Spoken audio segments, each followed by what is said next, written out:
We were under the impression for a while that the car was donated to the club.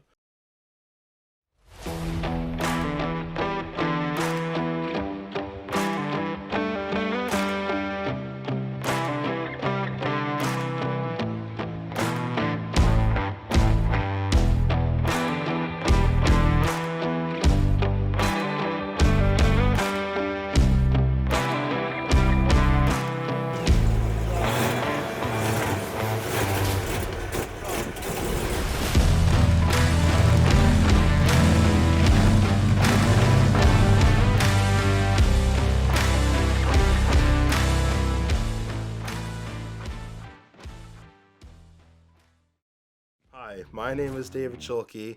I'm the president of the UW-Stout Antique Auto Club. I am a senior this year, and I am a manufacturing engineering major. Fire dome has changed quite a bit. My freshman year, they started going after the motor rebuild and the transmission swap.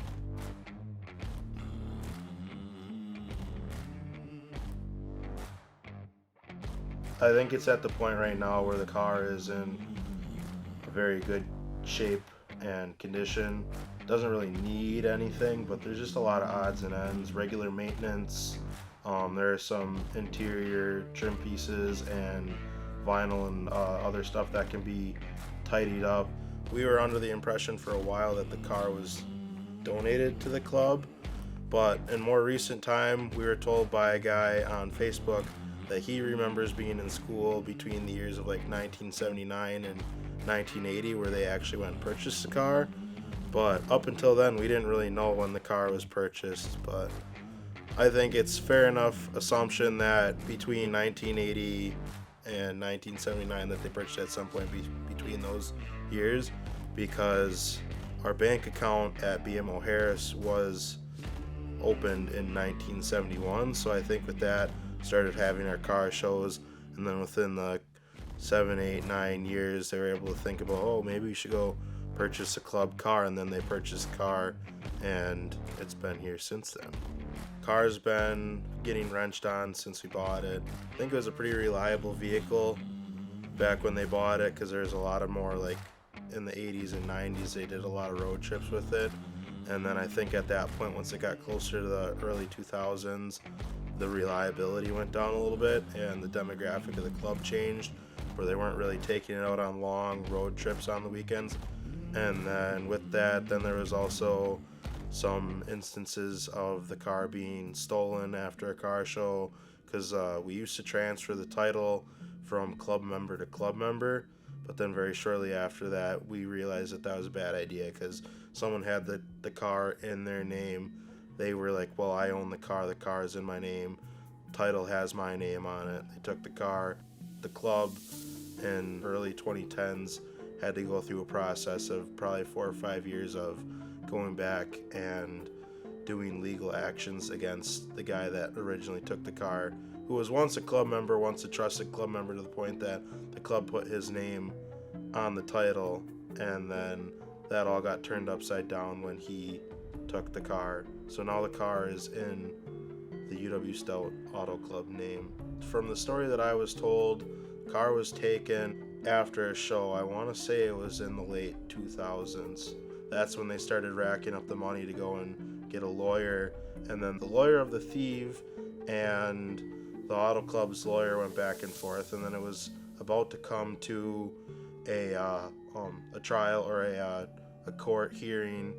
And at that point the guy realized that he wasn't going to be doing very well with any of the legal actions that were being posed against him. So he said, hey, come get the car, I don't want it anymore, I'm done with this, you guys can have it back.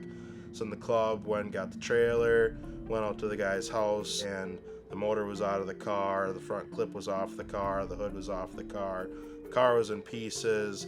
They wound up getting the car back with no motor and pieces missing, but luckily they were able to purchase a parts car, or they had a parts car and we had a spare motor. And then at that point, that's when they started putting the motor back into the car and getting it back to the glory that it is today.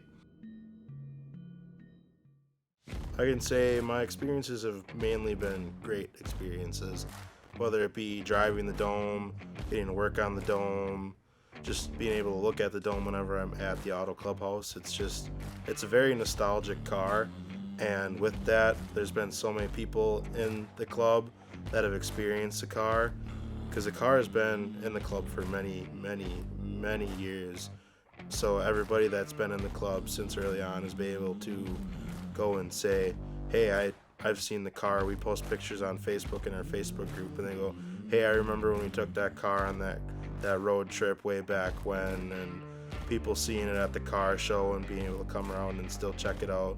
Be like, yeah, when I was in school 10, 20, 30 years ago, I remember when we worked on that car and we took that car out on road trips and took it out on drives and everything else. And it's just fun because it's neat to see something that's this old. And before school, I'd never even heard of a DeSoto before. Best experience for me was definitely the first day I ever got to drive it. It was one of those things where it was a Sunday afternoon. There weren't really a whole lot of other people around on campus, and it was just, it was a mechanic that year, and then a handful of other people we got in the car, and then we got out on the county road, and he's like, hey Dave, do you wanna drive the Dome? And I was like, well, hell yeah, brother, I want to drive the Dome. I love the car, and I was like, I'm working my way up the ranks in the club. I think it was my time to get a chance to be behind the wheel of the car, and it was awesome.